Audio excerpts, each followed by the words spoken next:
पात्रा जिस तरह से वो नकली हिंदू, तुम टीका क्यों लगाते हो, तुम्हें ये कर लेना चाहिए।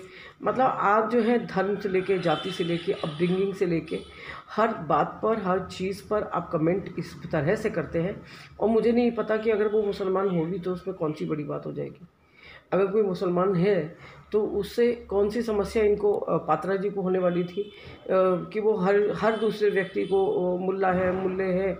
मतलब इतनी चीप भाषा है। मैं पेरेंट्स तक नहीं जाना चाहती परिवार ने, लेकिन पात्रा के माता पिता ने उन्हें बिल्कुल भी संस्कार नहीं दिए। अगर पात्रा में इतना एरोगेंस, इतना एटीट्यूड, इतना वो है कि he is so full of fire, तो उसको आप टीवी के डिबेट पर रख के वेस्ट क्यों कर रहे हैं। सेंड हिम टू बॉर्डर यार, उसको भेजो बॉर्डर पे। उसको लड़कियां जब रात में रेप हो रहे हैं, दिन में लड़कियों के साथ बलात्कार हो रहे हैं, महिलाओं के ऊपर जो इस तरह के अत्याचार हो रहे हैं, उसे वहाँ निकाल के भेजो। उसका एग्रेशन वहाँ पे काम आएगा। तो पात्रा जैसे लोग जो हैं वो इसी तरह की जो भद्दी टिप्पणियाँ होते हैं ना, वो वही करते हैं। और कल राजीव जी आज से टीका नहीं लगा रहे थे, डिबेट में बैठने के लिए टीका नहीं लगा के आए थे कि अमीश देवगन जैसे लोगों का के लिए जो वो फेंके गए एक लैंडमार्क है, एक बहुत ही फेमस कोट बन के रह जाएगा कि मेरे भाई तुम भड़वे हो, तुम दलाल हो। That B and D will they will definitely stay with Amish Devgan.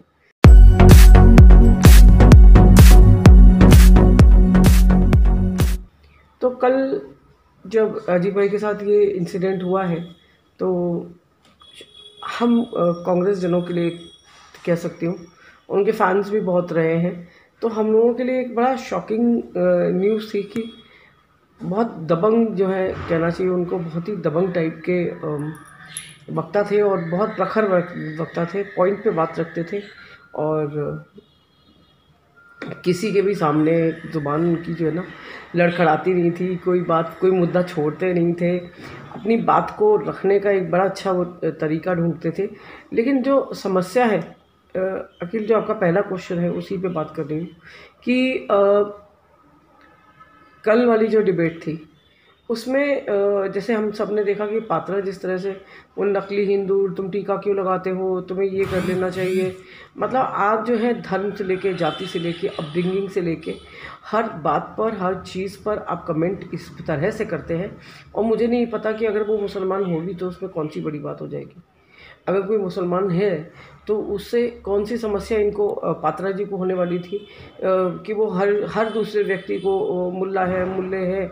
मतलब इतनी चीप भाषा है। मैं पेरेंट्स तक नहीं जाना चाहती किसी के, लेकिन अब क्योंकि कल इतनी बड़ी क्षति हमारे परिवार ने, कांग्रेस परिवार ने झेली है कि मुझे कहना पड़ेगा कि संबित पात्रा के परिवार ने, संबित पात्रा के माता पिता ने उन्हें बिल्कुल भी संस्कार नहीं दिए, उन्हें तमीज़ नहीं सिखाई, उन्हें अच्छा बुरा नहीं सिखाया, उन्हें ये नहीं बताया कि एक आदमी की कीमत आपके जो फ़ैन फॉलोइंग है या आपका सो कॉल्ड रुतबा है उससे कहीं ऊपर है। अगर आप कहीं कुछ गलत सही भी है तो आप उसके बारे में बात कर सकते हैं, आप बात कर सकते हैं, आप वाद विवाद कर सकते हैं, आप संवाद कर सकते हैं, लेकिन आप किसी के ऊपर ना चढ़ के अपनी बात को मनवाने का ठेका नहीं ले सकते। रियली सॉरी कि भाई उनके पेरेंट्स जो हैं मुझे दया के पात्र लगते हैं कि ऐसी औलाद उन्होंने जनी है। खैर, हमारे परिवार को, जो कांग्रेस परिवार को कल क्षति हुई है, जिस तरह का ये इंसिडेंट जो है वो हुआ है कि सामने वाले से आप सवाल कर रहे हैं और सवाल वाला वो जवाब देने में इंटरेस्टेड है, वो जवाब दे रहा है, वो बार बार जो है इशारा कर रहा है कि हाँ मुझे बोलना है, और आप इस तरह से मतलब आई डोंट नो कि अगर पात्रा में इतना एरोगेंस, इतना एटीट्यूड, इतना वो है कि he is so full of fire, तो उसको आप टीवी के डिबेट पर रख के वेस्ट क्यों कर रहे हैं। सेंड हिम टू बॉर्डर यार, उसको भेजो बॉर्डर पे। उसको लड़कियां जब रात में रेप हो रहे हैं, दिन में लड़कियों के साथ बलात्कार हो रहे हैं, महिलाओं के ऊपर जो इस तरह के अत्याचार हो रहे हैं, उसे वहाँ निकाल के भेजो। उसका एग्रेशन वहाँ पे काम आएगा, उसका एग्रेशन वहाँ पे काम आने दीजिए। उसे संवाद कर करके, उससे बकवास करा के उसकी एनर्जी वेस्ट मत कीजिए। वो बेचारा बहुत बड़ा आदमी है, वो जितना बड़ा आदमी है उसको उतना बड़ा काम करने दीजिए। रियली सैड कि कल डिबेट में जितने भी लोग थे वहाँ पे, मतलब nobody didn't even care, even the host was not ready to take this, कि रोहित चौधाना ने ना तो वो डिबेट रोकी, ना उन्होंने उनको बीच में उनको बोलने का मौका दिया। तो जब आपको बोलने का मौका ही नहीं देना होता, तो आप एक तो पहली बात तो ये है कि आप बुलाइए मत, क्योंकि आपके लिए अगर किसी का व्यू, किसी का परसेप्शन कोई मायने नहीं रखता, कोई मतलब नहीं रखता, तो उसको उसके सामने बिठा के आप क्यों अपना टाइम वेस्ट कर दें। मतलब स्क्रीन पे जो आपके 4 लोग जिनको आप बहुत प्यार से दिखाना चाहते हैं, उनके भी आपको छोटे छोटे मुंह दिखाने पड़ते हैं। तो बेटर है जो अपने 4 हैं उन्हीं को बुलाइए, मत बुलाइए ना दूसरों को, जिनकी आपको सुननी नहीं होती, जिनकी आपको समझनी नहीं है, जिनको आपने मानना नहीं है, और आप एक क्या कहते हैं, एक परसेप्शन बना के बैठे हुए हैं उनके बारे में। और जब सब कुछ तय है, जब सब कुछ निकल के यही आना है कि जो पात्रा कह रहा है वो सही है, जो अंजना कहती है वो सही है, जो जो गौरव भाटिया कहते हैं वो सही है।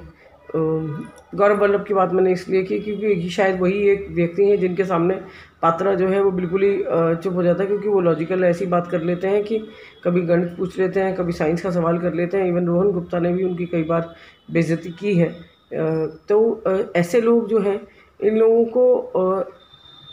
लोगों से जब वाद विवाद होता है, जब भी कोई आर्ग्यूमेंट पे ये लोग होते हैं, तो पात्रा जैसे लोग जो हैं वो इसी तरह की जो भद्दी टिप्पणियाँ होते हैं ना, वो वही करते हैं। और कल राजीव जी आज से टीका नहीं लगा रहे थे, डिबेट में बैठने के लिए टीका नहीं लगा के आए थे, वो टीका लगाते थे इसलिए लगा रहे हैं। पात्रा जैसे लोग इन भावनाओं को नहीं समझते, पात्रा जैसे लोग इन संवेदनाओं को नहीं समझते, कि क्योंकि उन्होंने जो है एक व्यक्ति को भगवान बनाने की ठानी है। क्यों? क्योंकि वो पहले कुछ नहीं थे, और आज किसी एक व्यक्ति की वजह से उसे घर घर में लोग पहचानने लगे हैं, मानने लगे हैं। बात जो भक्त हैं उनके लिए वो एक तरह का भगवान है। तो कोई दो राय नहीं है कि ऐसे लोगों को पैम्पर कर करके ही गोदी मीडिया जो है वो गोदी मीडिया बनी है।